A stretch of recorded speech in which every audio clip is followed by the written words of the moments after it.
DPS वेदनपम में आपका बहुत बहुत स्वागत है। मैं अनुपम कुमार सिंह फिर एक नए वीडियो के साथ आपके सामने उपस्थित हुआ हूं।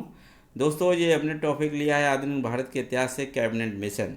तो इसमें दोस्तों हम डिटेल में डिस्कस करने वाले हैं कि कैबिनेट मिशन क्या था और ये भारत क्यों आया दोस्तों, और इसके माध्यम से संविधान सभा का गठन जो दोस्तों किस हिसाब से हुआ है।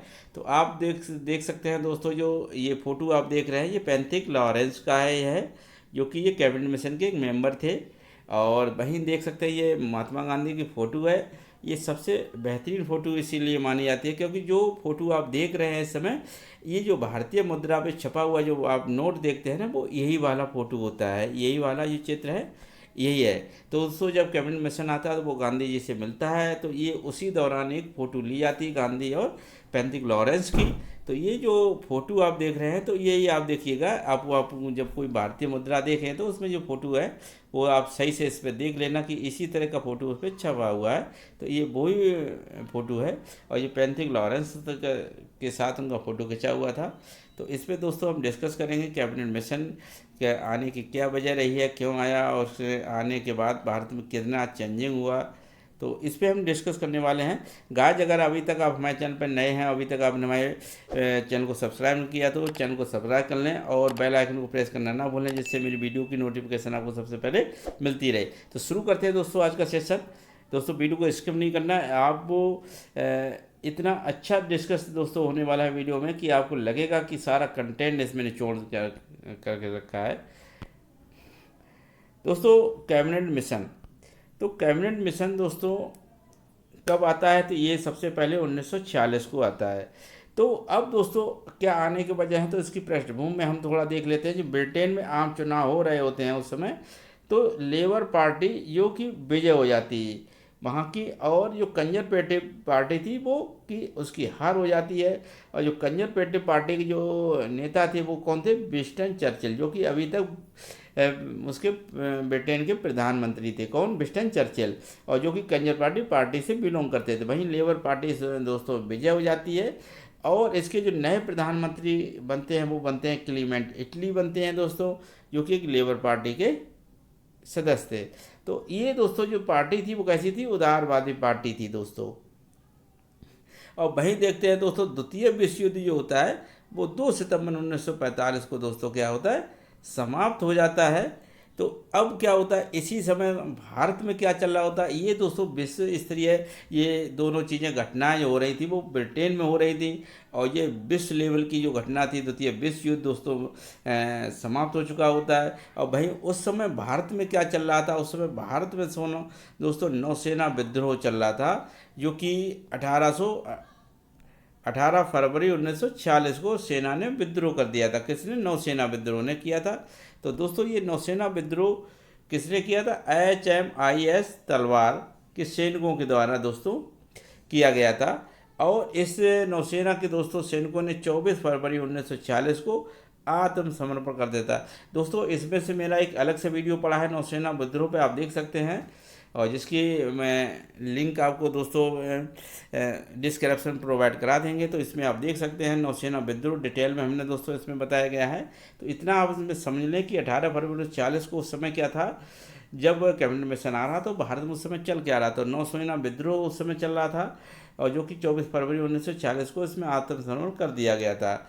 और वही दोस्तों क्या होता है, जब इटली की जो सरकार बन जाती है तो 14 मार्च 1946 को 1946 को इटली ने हाउस ऑफ कॉमन्स में ये घोषणा की कि भारतीयों को आज़ाद होने का अधिकार है। ये घोषणा कौन करता है, जो ब्रिटेन के नए प्रधानमंत्री बनते हैं क्लीमेंट इटली। तो क्लीमेंट इटली दोस्तों ये घोषणा कर देते हैं तो कि, और इन्होंने एक कैबिनेट मिशन भारत भेजने की, जो संवैधानिक और वैसा गतिरोध दूर करने के लिए इन्होंने कैबिनेट मिशन भारत भेजने की योजना बनाई। तो जो कैबिनेट मिशन था, इसके मेंबर जो बनाए गए थे वो स्टेफोर्ड क्रिप्स थे, जो कि व्यापार बोर्ड के अध्यक्ष थे। भाई दूसरे सदस्य लॉर्ड पैंथिक लॉरेंस थे, जो कि भारत सचिव थे, और AB अलेक्जेंडर, ये दोस्तों कौन थे, नौसेना मंत्री। तो 3 लोगों का एक मंत्रिमंडल कैबिनेट मिशन कहलाता है, भारत आता है। इन्हें दोस्तों कैबिनेट मिशन इसलिए कहा जाता है कि जो सभी सदस्य जो थे कैबिनेट मंत्रिमंडल के सदस्य थे। ये तीनों सदस्य कैबिनेट मंत्रिमंडल के सदस्य थे, इसीलिए इसे कैबिनेट मिशन के नाम से जाना गया है। तो ये किसके नेतृत्व में आया था? इसके जो अध्यक्ष थे पेंथिक लॉरेंस को बनाया गया था। इसमें किसके नेतृत्व में आया था? पेंथिक लॉरेंस के नेतृत्व में आता है। और इसको दोस्तों जो संज्ञा दी जाती है वो कैबिनेट मिशन के नाम से दी जाती है। तो दोस्तों 24 मार्च 1940 को क्या होता है, ये कैबिनेट मिशन दिल्ली यानी भारत पहुंचता है। भारत में किस जगह पहुंचता है? दिल्ली में सबसे पहले पहुंचता है। और ये 16 मई 1940 को एक मिशन ने अंतरिम सरकार और संविधान सभा के गठन हेतु एक योजना प्रस्तुत की। इसने एक अंतरिम सरकार और संविधान सभा के गठन हेतु एक योजना प्रस्तुत की और इन्होंने अपना क्या प्रावधान रखा कि भारत संघ का निर्माण किया जाएगा। भारत संघ का निर्माण किया जाएगा और जो संघ की स्थापना होगी वो कैसे होगी? भारत को एक संघ बनाया जाएगा। वो संघ की स्थापना जितनी रियासतें हैं, देसी रियासतों से मिलकर बनना है। और ब्रिटिश भारत यानी जो 11 प्रांत हैं और कमीशनी क्षेत्र जो है 4, कमीशनी क्षेत्र 4 और प्रांत कितने हैं? 11 और देसी रियासतों से मिलकर एक भारत संघ का निर्माण किया जाएगा।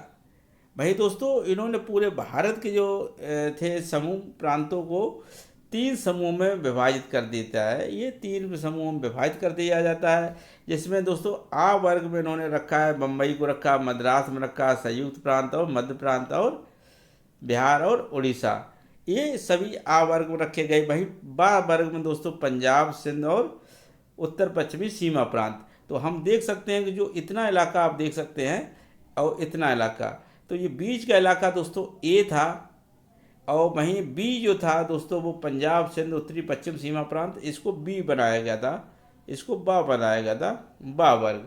वहीं दोस्तों देखते हैं बंगाल असम को। दोस्तों ये बंगाल असम है, इसको सी यानी आ बा सा, इसको सा वर्ग बनाया गया था। ये 3 वर्ग बना दिए थे, पूरे भारत को कर दिया कि ये 3 भाग बनाए गए। और दोस्तों आगे उन्होंने प्रावधान रखा कि संघ और प्रांतों में शक्तियों का बंटवारा कैसे होगा। संघ और प्रांतों में शक्तियों को बंटवारा दोस्तों क्या होगा? संघ में दोस्तों ये संचार, प्रतिरक्षा और विदेश मामले किसको दिए गए? संघ को दिए गए। शेष जो शक्तियां थी दोस्तों प्रांतों को दे दी गई। तो इस तरह से देखा जाए तो संघ को बहुत कम शक्तियां, वहीं प्रांतों को सारी शक्तियां दी गई थी। और इस कैबिनेट मिशन ने क्या किया था? जो पाकिस्तान की मांग को अस्वीकृत कर दिया था। भाई और जो संविधान सभा का गठन का प्रस्ताव दोस्तों रखा गया था, इसमें संविधान सभा का गठन का प्रस्ताव इसमें रखा गया था। आगे दोस्तों क्या होता है, इसमें सदस्य जो थे कितने रखे गए थे? 3 से 89 सदस्य रखे गए। संविधान सभा के लिए कुल सदस्य संख्याओं की संख्या 3 से 89 रखी गई थी। तो ये 93 सदस्य दोस्तों थे वो किससे? देसी रियासतों से लेने थे। वहीं 4 सदस्य जो कमीशनी क्षेत्र से लेने थे, जो कि कमीशनी क्षेत्र अगर देखा जाए तो दिल्ली, कुर्ग, अजमेर, मारवाड़ और बलूचिस्तान, इन क्षेत्र को कमीशनी क्षेत्र कहा जाता है। तो दोस्तों कमीशनी क्षेत्र इसलिए इसको कहा जाता था क्योंकि इसका जो प्रशासन दोस्तों देखा जाता था वो किसी गवर्नर जनरल के तहत नहीं देखा जाता। तो यहाँ जो इसका जो शासन प्रशासन था ब्रिटेन के शासक के द्वारा ही इसमें डायरेक्ट शासन किया जाता था। इसके जो भी कानून चलता था, जो इसके गवर्नर के अधिकार क्षेत्र से इनमें अलग थे ये चारों क्षेत्र, इसलिए इसको कमीशनरी क्षेत्र के नाम से जाना गया है। वहीं दोस्तों 292 जो प्रांत थे, ये 292 जो प्रतिनिधि चुन के आएंगे वो किससे आएंगे? 11 प्रांतों से। तो 11 प्रांतों से चुन के आएंगे 292, वही 4 कमीशनरी क्षेत्र से और 93 देसी रियासतों से मिलकर होते जाते हैं तो 3 से 89। तो इस तरह से दोस्तों अब सदस्यों का चयन किस हिसाब से किया जाएगा? जो 389 सदस्य हैं तो इनका कहाँ कहाँ से किया जाएगा, ये तो बात क्लियर हो गई है। कितने किए जाएंगे? 3 से 89, ये भी बात क्लियर हो गई। कहाँ कहाँ से नहीं किए जाएंगे तो ये भी बात आ गई, प्रांतों से, कमीशनरी से। अब इनका चयन किस आधार पर होगा? तो दोस्तों अब इसमें बताया गया था जो ब्रिटिश भारत से 4 और प्लस 292 ये सभी क्या होंगे? निर्वाचित सदस्य होंगे। इनका दोस्तों निर्वाचन किया जाएगा। 289 में से 396 सदस्य होंगे दोस्तों, 296 इनको दोस्तों निर्वाचित किया जाएगा। वहीं दोस्तों जो 93 है वो देसी रियासतों से होंगे, मनोनीत होंगे। ऐसे जो 93 देशी रियासतों से सदस्य होंगे उनको क्या किया जाएगा, उनके राजाओं के द्वारा मनोनीत कर दिया जाएगा कि भैया ये हमारे यहाँ होंगे। अब दोस्तों ये इतने सदस्य जो रखे गए थे वो किस आधार पर रखे गए कि 93 देशी रियासतों से हो जाएंगे, 292 प्रांतों से हो जाएंगे, तो किस प्रांत से कितने सदस्य होंगे। अब जैसे मान लो संयुक्त प्रांत है, उड़ीसा है, बिहार है, तो ये कैसे पता होगा कि भैया बिहार में कितने सदस्य हैं, उड़ीसा से कितने सदस्य लिए गए, संयुक्त प्रांत से कितने लिए गए, मध्य प्रदेश से कितने। तो इसके लिए दोस्तों एक रखा गया था, क्राइटेरिया रखा गया कि 10 लाख आबादी पर, 10 लाख की आबादी पर एक सदस्य का चयन किया जाएगा। तो जिस राज्य जिस प्रांत की जनसंख्या ज़्यादा होगी तो उसमें उतने ही ज़्यादा दोस्तों मेंबर रखे गए थे। तो ये 10 लाख की आबादी पर एक सदस्य का चयन करना था। भाई दोस्तों क्या होता है, अब दोस्तों क्या है, जो मान्यता प्राप्त समुदाय कौन थे, तो इसको दोस्तों जो सांप्रदायिक मामला था उसको समाप्त करके इन्होंने मान्यता प्राप्त समुदाय यानी 3 रखे थे कि साधारण वर्ग से इतने मेंबर आएंगे। अब जनसंख्या भी चुन ली गई दोस्तों, कितनी जनसंख्या पे दोस्तों इतने मेंबर चुने जाएंगे। अब दोस्तों आ जाता है कि चलो जनसंख्या के मेंबर से तो चुन लिए जाएंगे कितने 10 लाख पे, अब पता चलेगा कि किस कास्ट के कितने मेंबर चुने जाएंगे, सिख के कितने चुने जाएंगे, मुस्लिम वर्ग से कितने चुने जाएंगे, और साधारण वर्ग से जनरल कैटेगरी कितने लोग चुने जाएंगे, ये भी प्रावधान रखा गया था। तो ये जनसंख्या के हिसाब से पता चल जाता है कि इतना एक जनसंख्या 10 लाख पे दोस्तों ये मेंबर एक चुना जाएगा। तो दोस्तों क्या होता है कि ये इसमें साधारण वर्ग के लिए दोस्तों रखे गए 296 जो प्रतिनिधि थे का समुदाय के आधार पर विभाजन किया गया था। तो जो साधारण मुस्लिम और सिख केवल पंजाब में ही, केवल कहाँ रखा गया था, पंजाब में ही वर्ग रखा गया था। तो ये 3 समुदाय बना दिए गए किसके, उस जनसंख्या को, कि भैया साधारण वर्ग से इतने लोगों को लिया जाएगा, मुस्लिम से इतने लिए जाएंगे, सिख से इतने। तो दोस्तों क्या है, सामान्य वर्ग के लिए जो प्रतिनिधि रखे गए थे वो 213 रखे गए थे। भाई मुस्लिम वर्ग के लिए 79 रखे गए थे, और सिख के लिए ये 4 पद रखे गए। भाई सिखों के जो 4 सदस्य होंगे इनको चुनना है, जहाँ पे सिखों की ज़्यादा आबादी होगी वहाँ ऐसे लोगों का प्रतिनिधित्व 4 सिख करेंगे। भाई 79 मुस्लिम वर्ग से लेंगे और 213 जनरल कैटेगरी से लिए जाएंगे। तो दोस्तों इसके लिए क्या होता है, जो चुनाव होता है 296 प्रतिनिधियों के स्थानों के लिए चुनाव किया जाता है। तो दोस्तों ये चुनाव जो होता है वो अप्रत्यक्ष रूप से होता है। कैसे होता है, अप्रत्यक्ष रूप से, जो कि विधानसभाएं जो थी प्रांतों की, तो उन्हीं विधानसभाओं के जो प्रतिनिधि थे तो उनके द्वारा क्या किया, ये चुनाव किया गया था, उन्हीं ने वोट के देकर इन प्रतिनिधियों को चुनाव किया था। तो इस तरह से दोस्तों जो कांग्रेस जो थी उसने 208 सीटें जीती थी, 208 सीटें जीती। भाई मुस्लिम लीग ने 273 सीट जीती, और वही यूनियनिस्ट ने 1 सीट जीती। भाई यूनियनिस्ट मुस्लिम ने 1 सीट जीती, यूनियनिस्ट शेड्यूल कास्ट ने 1 सीट जीती, और कृषक प्रजा पार्टी ने 1 सीट जीती। वही अनुसूचित जाति संघ ने भी 1 सीट जीती, और सिख और सामादी को भी 8 स्थान पर निर्दलीय सदस्य, इन सभी को क्या दोस्तों 1-1 सीट मिली थी। भाई 8 स्थान पर निर्दलीय सदस्यों को चुना गया था। तो ये दोस्तों जो संविधान सभा के 296 मेंबरों को कहाँ से लिया गया, 11 प्रांतोचार कमीशनरी से लिया गया, कितनी आबादी से लिया गया था, 10 लाख आबादी पर लिया गया था, किस किस वर्ग से लिया गया था, तो इसमें पता होना चाहिए 213 मुस्लिम से, 79 मुसलमान से, और 4 सिख से लिया गया। वहीं दोस्तों इसके लिए चुनाव जब कराए गए तो सीटें किसको सबसे ज़्यादा मिलती हैं, 208 सीटें मुस्लिम वर्ग, मुस्लिम लीग को 73 सीट मिलती हैं। तो अब दोस्तों क्या होता है, इसमें हैदराबाद जो रियासत थी वो इसमें शामिल नहीं होती है, हैदराबाद रियासत दोस्तों इसमें शामिल नहीं होती है। महात्मा गांधी और मोहम्मद अली जिन्ना जो कि वरिष्ठ नेता थे, राष्ट्रीय नेता थे, ये संविधान सभा के मेंबर नहीं बने। 16 अगस्त 1940 को दोस्तों क्या होता है, मुस्लिम लीग की तरफ से प्रत्यक्ष कार्रवाई दिवस मनाया गया। ये किसने किया, मोहम्मद अली जिन्ना के द्वारा प्रत्यक्ष कार्रवाई दिवस का आयोजन किया गया था 16 अगस्त 1940 को।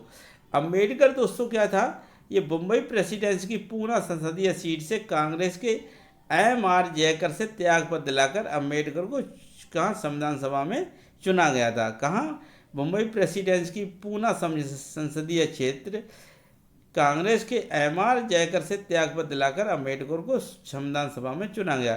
तो इससे पहले जो थे वो पूर्वी बंगाल में से इनको चुना गया था, मगर जैसे कि पुनर्गठन होता है, भारत विभाजन हो जाता है, तो इस क्या है जो पूर्वी बंगाल पाकिस्तान में चला जाता है। तो अब ये दोस्तों क्या है, इन्हें मुंबई प्रेसिडेंसी के जो एम जयकर को का त्यागपत्र दिलाकर इन्हें उन्हीं स्थान पर शामिल कर लिया गया था।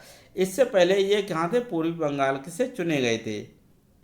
अब दोस्तों देखते हैं संविधान सभा में कि जो प्रथम बैठक कब हो जाती है। तो प्रथम बैठक दोस्तों 11 दिसंबर 1946 को होती है, जो कहाँ होती है, दिल्ली में होती है। और इसके जो उपाध्यक्ष बनाए जाते हैं वो एस.सी. मुखर्जी को बनाया जाता है, एस.सी. मुखर्जी को बनाया जाता है।